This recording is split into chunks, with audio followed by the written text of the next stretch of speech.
FutureDDS family. This is Tyler and Terrell here with another installment of the Dental Graduate Rolodex. Today, we're going to be talking about CPAs, and we have Mr. Alan Schiffe and Mr. Mark Rosen here to discuss a little bit more of what we need to learn and a little bit more of what we need to be diving into as dental school graduates. So without any further ado, thank you guys for spending some time with us. If you guys could just, I guess, Alan, you can start just reintroducing yourself, tell us a little bit more about your firm and everything.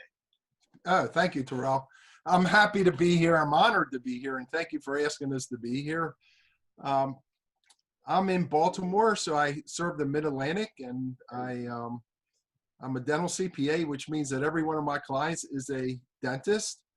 And currently, we have 265 practices that we represent, and in the Baltimore, DC, Northern Virginia, New Jersey, Delaware, Pennsylvania area. That's our main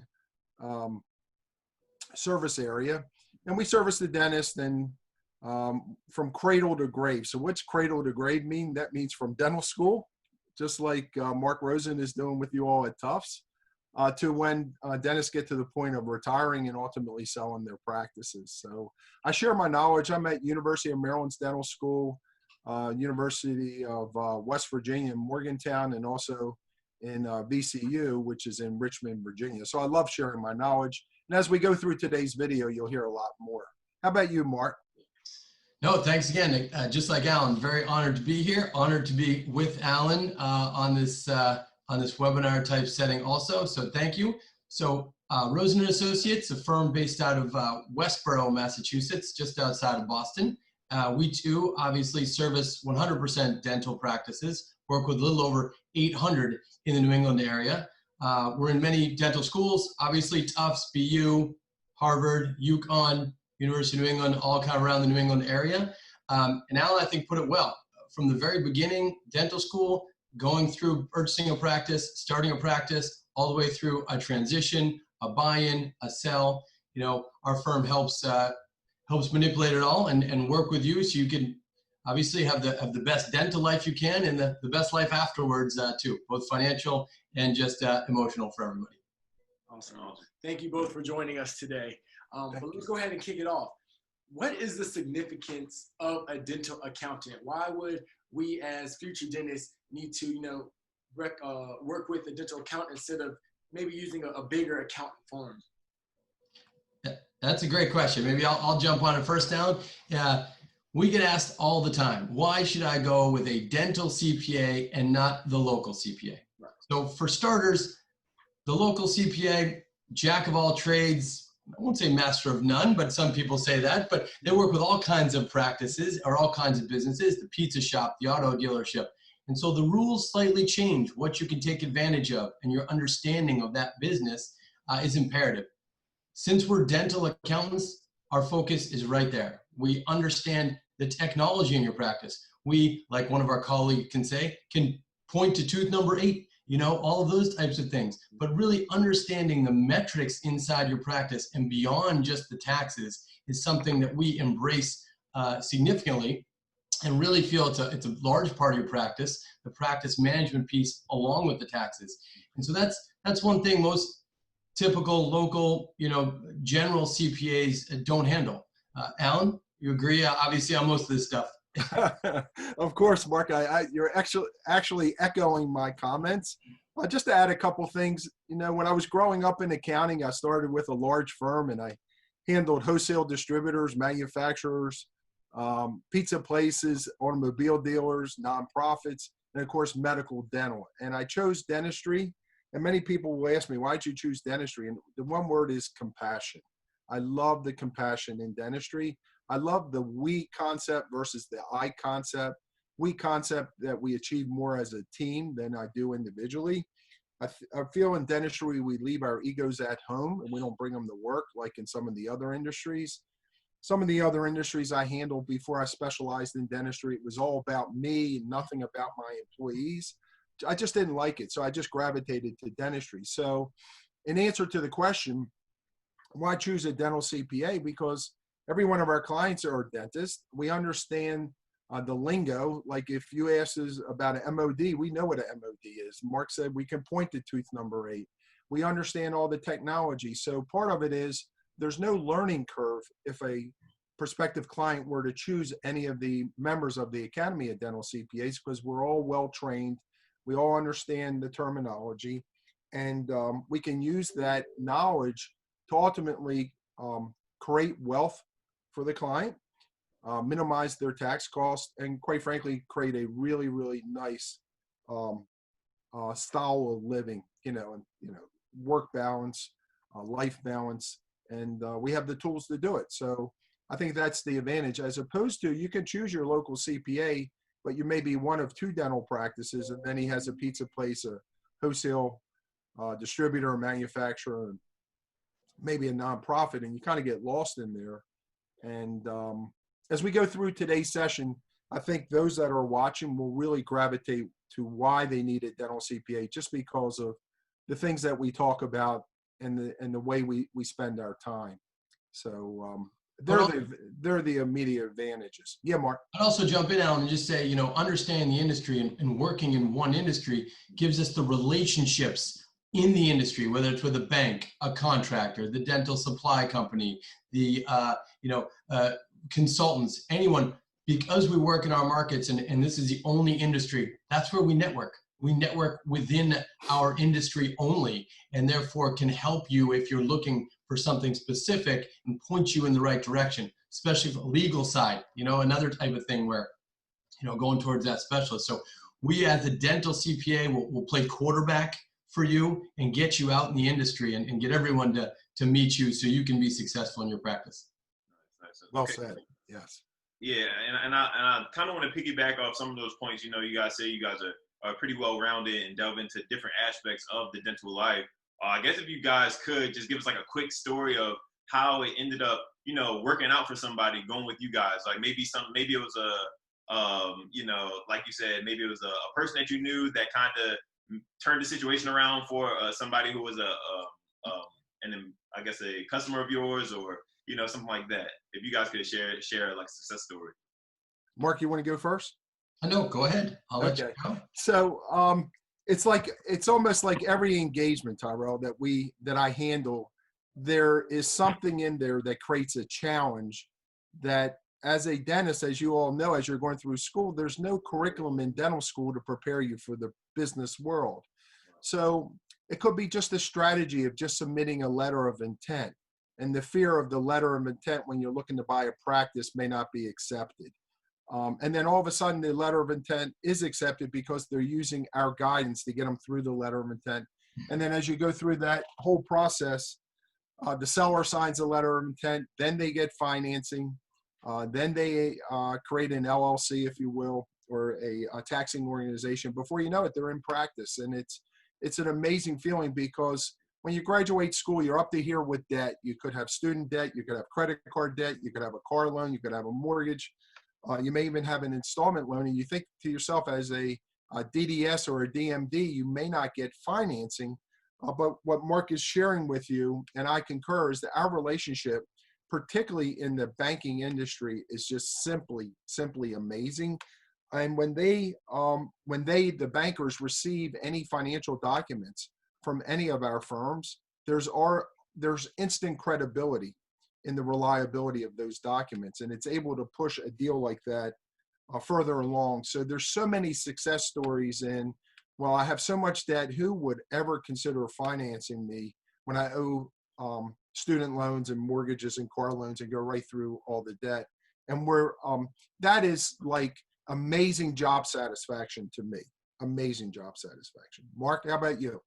Yeah, I mean, I think from a success story standpoint, I can recall one practice for sure that I did a buyer rep on, and talk about starting at the very beginning, represented the buyer, looked through the practice, and in doing so, really saw some great opportunities that even the brokers selling it hadn't pointed out, whether it's you're looking through the production numbers or the procedures that were being done.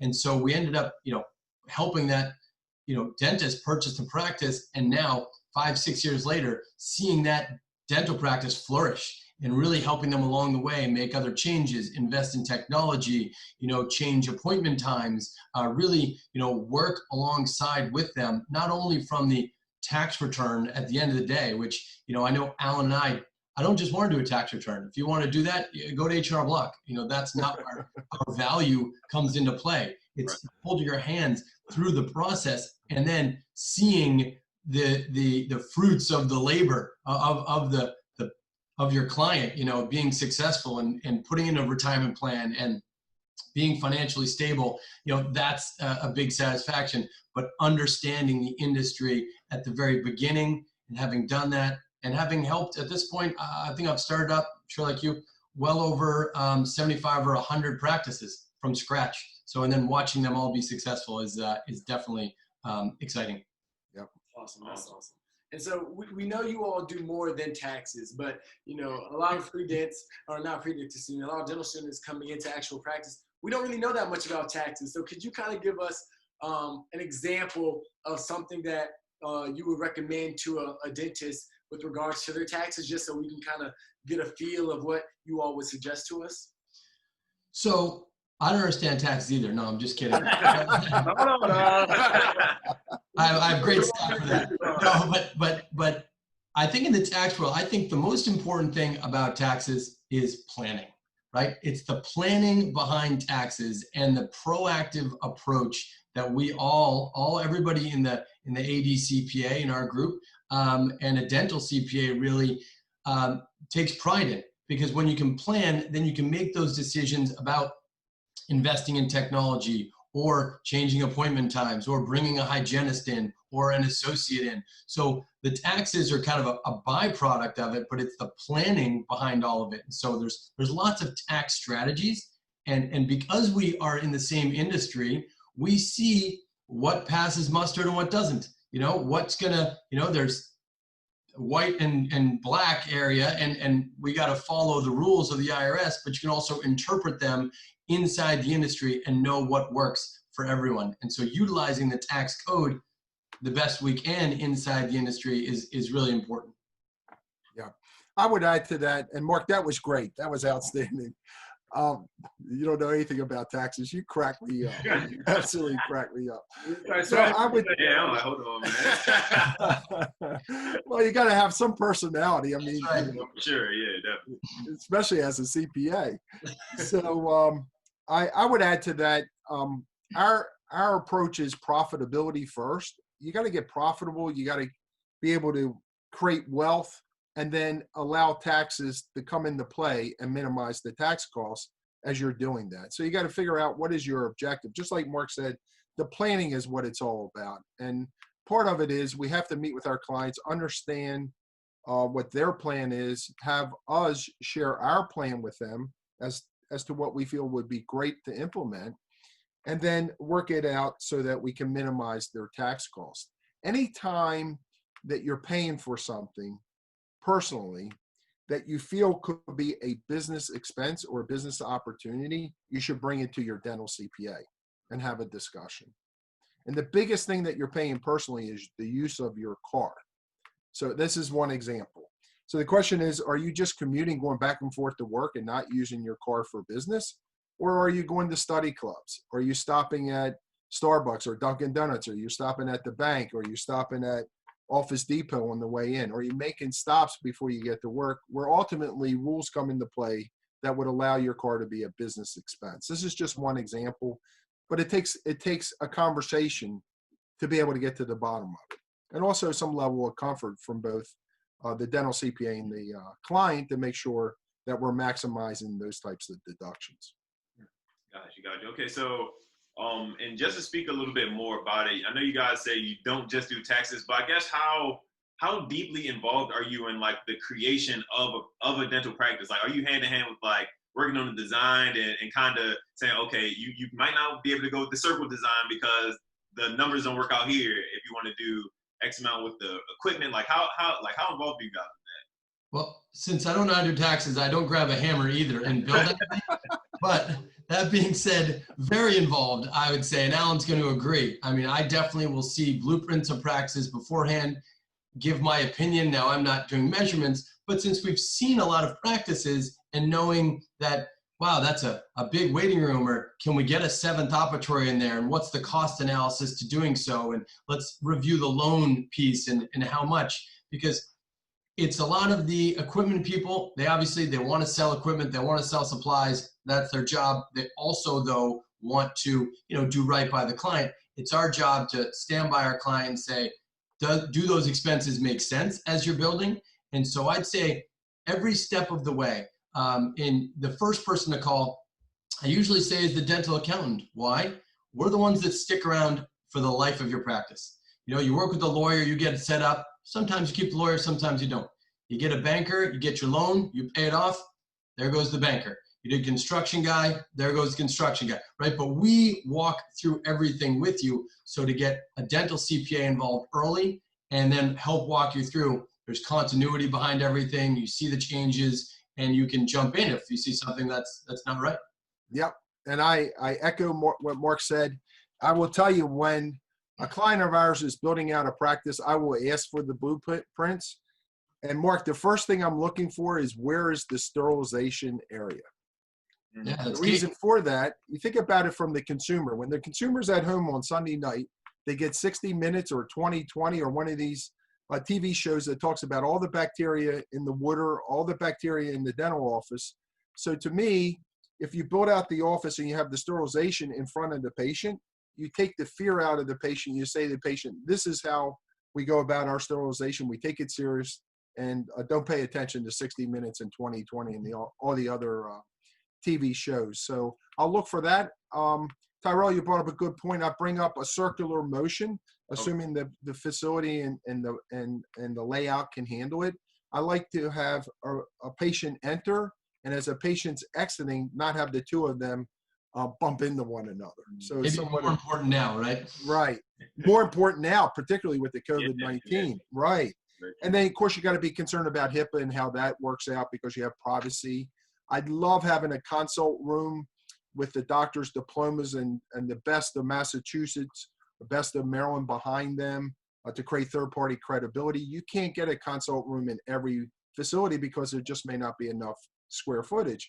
But listen to what we're saying. If a CPA was on this call and trying to echo what Mark and I are saying, other than the reception area, I think they would be lost, but that's what we're looking for. And we're looking for comfort. You're looking for something to echo what their website looks like, because you can't have a disconnect between your marketing and your facility. So they have to be congruent. We're looking for potentially a staff lounge. It's nice to have the staff have a place to kind of go run and hide for 10 minutes just to kind of wind down and catch their breath. We're looking for a consult room. And then you have all the handicap stuff that you have to deal with, particularly with restrooms and if you have a patient in a wheelchair and that type of thing. But that's what we're trained to do, and that's what we're looking for when we're looking at the blueprints. It's just another set of eyes looking at it. I mean, you're seeing this as you've been in practices, and we've seen it from the from the ground up there. And so, yeah, I mean, hand holding through the whole time. I mean, I know it's not a great term, but that's essentially what you need sometimes. That yep.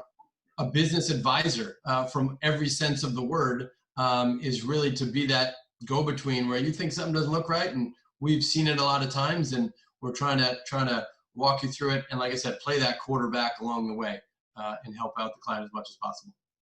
Awesome. Good question. And so while we were doing our research, we came across this definition of a conservative versus an aggressive dental accountant. And so we kind of wanted to ask your opinions on the two groups and let us know what group you fall into, each one of you. I'll let Alan go first on this one. Go ahead. I drew the short straw, Mark. I think we're all aggressive as a group. Okay.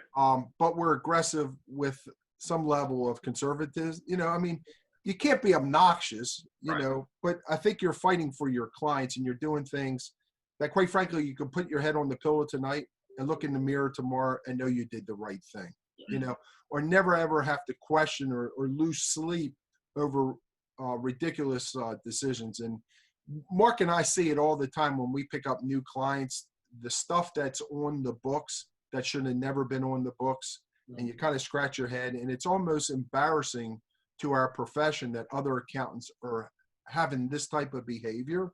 So I would say, you know, in answer to the question, we're aggressive, but I think we're aggressive in a well-trained, well-mannered way, not to the point of being obnoxious. I think you can be aggressive and be professional, but if you're aggressive and obnoxious, I think you got to be very, very careful, particularly the client does. So Mark? just to define that a little bit for you, right? So a conservative CPA is going to take things very literally and take things very by the book and not interpret the law at all, but just literally just copy and paste and that's it. So there's your very conservative that, you know, says you're a dentist, you don't need a car for anything, you don't need to have your spouse on the books if they're doing work, anything like that. The really aggressive people are just begging for an audit, right? They're putting things through that should never be a business expense, that anyone, whether you know taxes or know anything, you know it's aggressive, right? Then there's black and white, and you're going to function somewhere in the gray where I'm comfortable signing the tax return. I'm comfortable sitting in front of the IRS and explaining the business purpose of it and how we interpreted it. And you, the dentist, are comfortable signing the return. And so these laws are meant to be interpreted, and people read them different ways, just like in all kinds of things. People interpret things all over the place. And so we're definitely lean on the aggressive side of things. But again, put your head on the pillow at night, knowing you can go to sleep, talk about it. But if you're not comfortable, then I'm not comfortable, because by no means am I going to say, oh, you need a car in the books. If you say, listen, I just go back and forth to work and that's it. Great. Then you don't need a car in the books. That is totally fine. We're going to work with our clients to make sure that we're on the same page with that and the same understanding. Gotcha. Okay, so just to start wrapping up here, last few questions. I guess, you know, trying to get an eye ahead, are there any type of regulations or things that I should be looking out or kind of having on my mind heading into practice? You know, I guess whether if we're going into practice or going to residencies and things like this, are there certain things that we should have on our mind, especially when looking for a CPA, to kind of, you know, I guess pick the right CPA and make sure we're on the right path going forward? I would say rule number one, and Alan, I don't think you'll disagree, but my rule number one is get a good team in place. That is rule number one. You establish your team, and that will take you to the promised land. I mean, that's really what you need. And how do you pick that team? Well, definitely speaking with colleagues, speaking with mentors as to who they've used, but also see who's out there in the industry. Who are you hearing from during these tough times? What names are you seeing? Are you hearing what webinars are out there that are staying on top of the different changes that happen? Talk to a supply rep. Who do they recommend, right? They come across hundreds of different clients or practices, and who do they recommend you use? And they're going to come back to the Dental CPA because that's who they deal with a lot and know that that's where the knowledge comes from. So doing your research early on, finding the right team, dental CPA, dental lawyer, dental banker, dental construction person. You don't want to be the guinea pig. You know, there's too much at stake. You know, the foundation of your practice and dental life is huge, right? Build a bad foundation and everything else crumbles. So it all starts with the team around you. And so I would say that is your number one thing. And don't think, and I think people don't think that you need lots of money to be a client of a dental CPA or think you have a practice. You know, as we talked about when we met at the Tufts event and whatnot, you want to establish a relationship when you have nothing, right? Because when you have nothing, that's a true relationship as to how we can help you. There's not much money at stake. And so developing a relationship, and also I would say developing a relationship with a CPA that you can have a talking relationship with. Not just, here's my tax return, talk to you next April. That's not the relationships we want. You know, an open dialogue, comfort level to be able to help them along the way just helps you overall. Yeah, I think that's well said, Mark. No doubt. You know, I look at my clients and their success is their team. They have amazing teams, the teams that are really committed to the practice, that believe in the doctor's philosophies and values of practicing.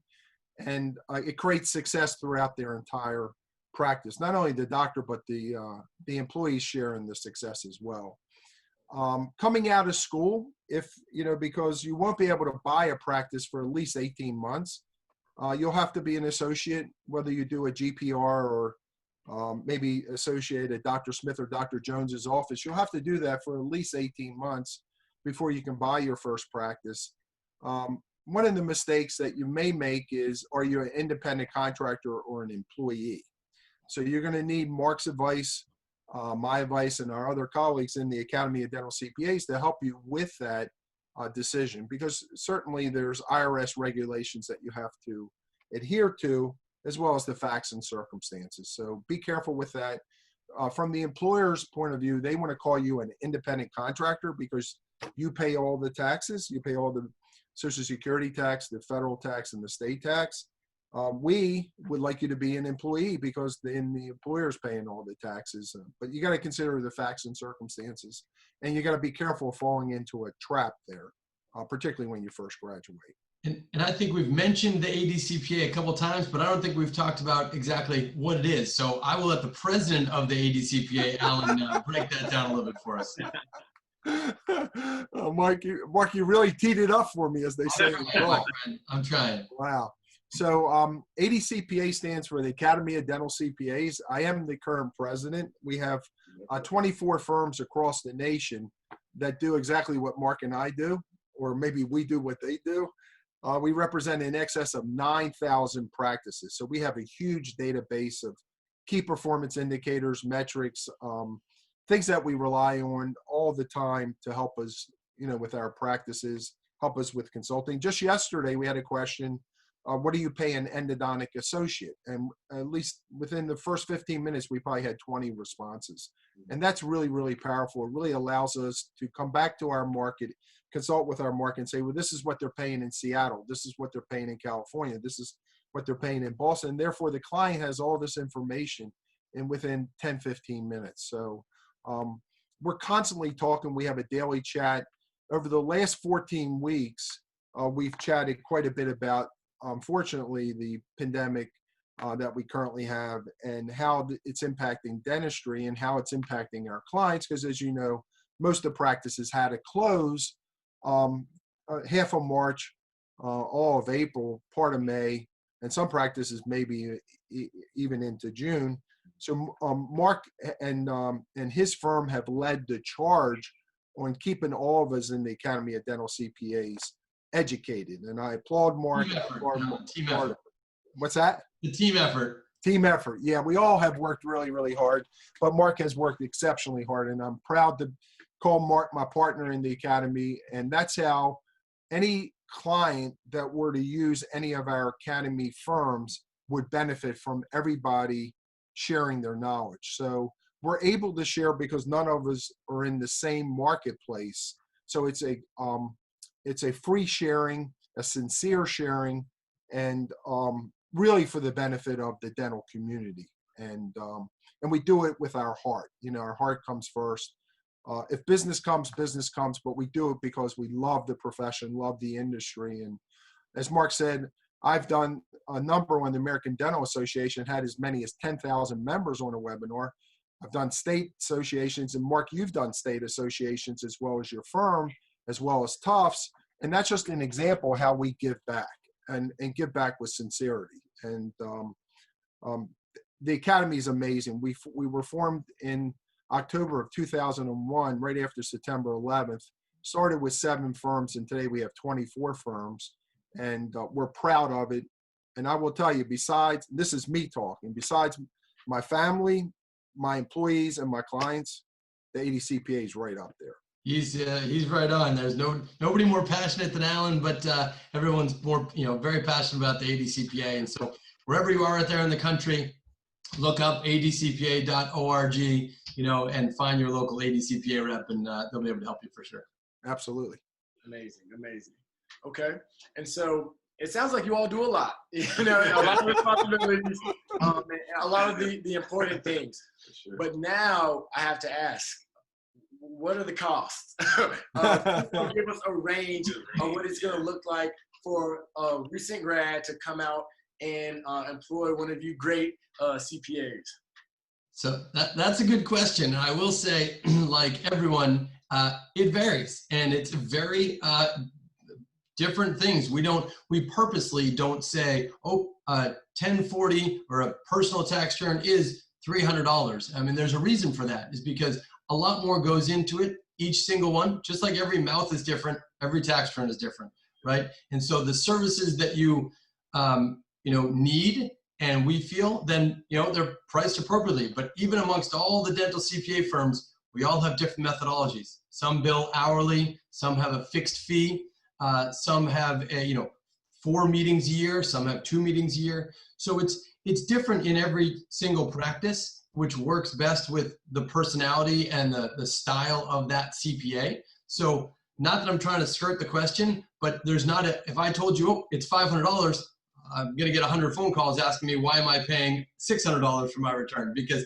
every single one is different. So you can't answer that specifically to a dollar amount, but I would say you pay for what you get, and I think a lot of people, I would be very careful if you use a cheaper, a less expensive accountant, make sure you know what you're getting. And if you're using someone who's more expensive, make sure what you're getting there too.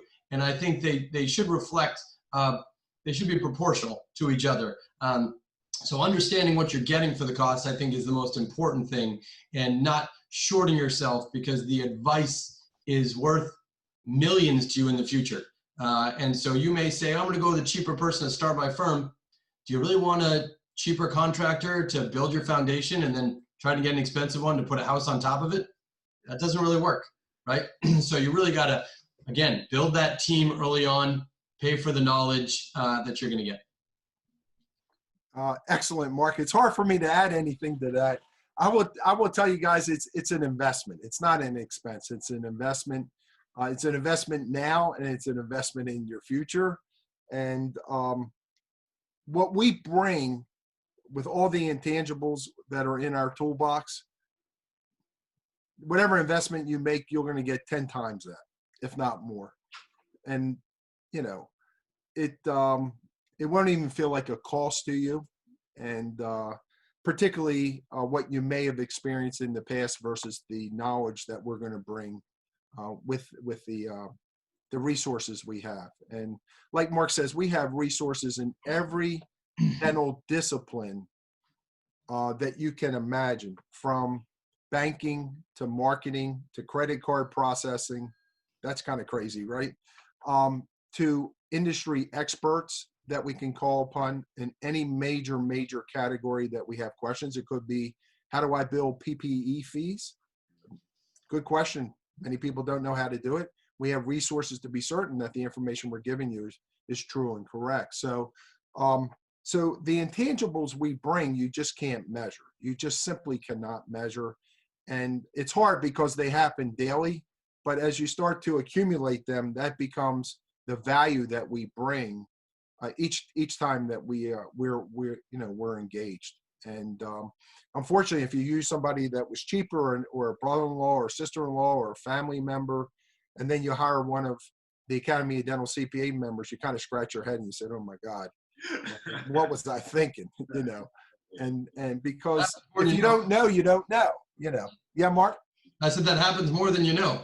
Yeah, it happens more than you know, but that's why we're there. And not everybody's going to select you, but for those that do, we retain clients for a really long period of time. And even though the ADCPA firm's fees may be higher than someone else in your community, if we're retaining clients and bringing value, they'll pay. It's no different than you guys charging $1,600 for a crown, but the guy down the street does it for $1,000. The consumer thinks it's a crown. But if you can charge $1,600 and get $1,600 for that crown and bring value, the patients will continue to pay. It's the same thing. Okay, and I think that's gonna wrap. Oh no, we have. I just want to actually tap in and figure out how COVID-19 is kind of affecting how you guys are able to reach out and interact with new dental students. I know, I'm sure you have relationships with the people you're working with already, and kind of just communicate with them. But how are you guys really getting in touch and informing dental students right now of I guess what's going on right now with COVID and how it's adjusting what you guys do?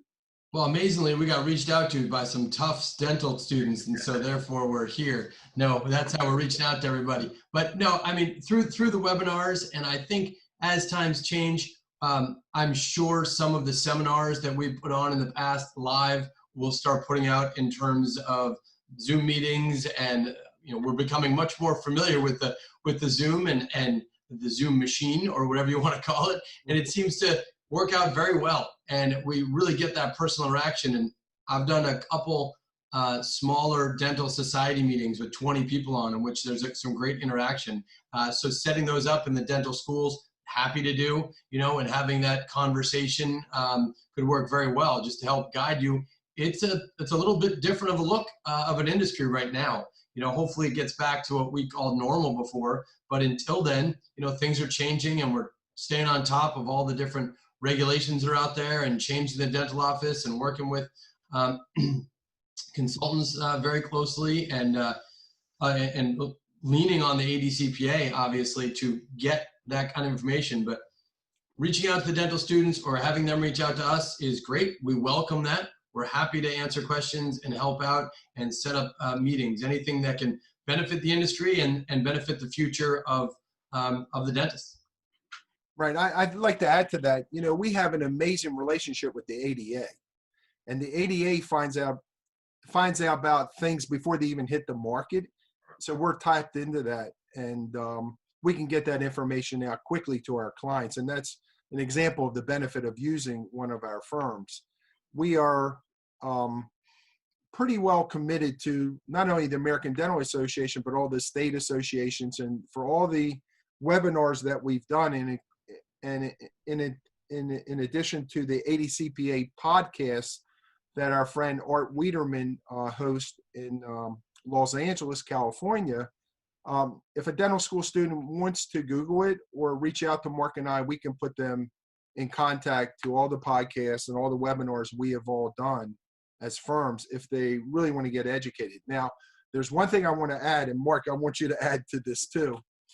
These rules, since March the 16th or 17th, actually when the president signed the CARES Act on March the 27th, have changed. And they haven't changed daily. They've changed hourly. And it just changed again this week. So be careful if you're listening to a webinar back in March or April or May, because it's all changed. Mark? Yeah, no, things, as you know, change by the minute. I've put out webinars at midnight when things have come out. We put out one just yesterday when things came out about 2 hours before that. So we try to be as efficient as possible to make people as up to date as possible. But Alan brings up a great point.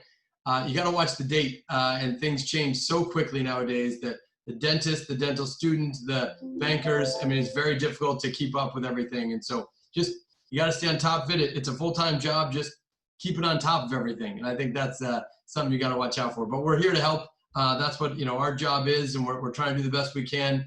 Be it it's still tax season, but we're still working through it this year. Amazing. And any closing remarks? We've come to the end of the interview now. But is there anything else that you all would like to say to the audience? I would quickly say, really appreciate you having us on. I think this is a great endeavor you guys are going on, a great adventure for the dental students. It's a fantastic industry, as you know, as we've been in for a very long time. It'll come back strong, maybe a little differently, but maybe it should be stronger than it was before. And so, although you were closed, or a lot of dental practices were closed, we're holding the hand and taking you step by step to reopen and get back on your feet, and again, be more successful than you were in the past. So I agree. Yeah, I agree, good Mark. luck to everyone out there. I agree. It's no doubt. And I think, as students, education is so important. And the more education you get, the better off you are.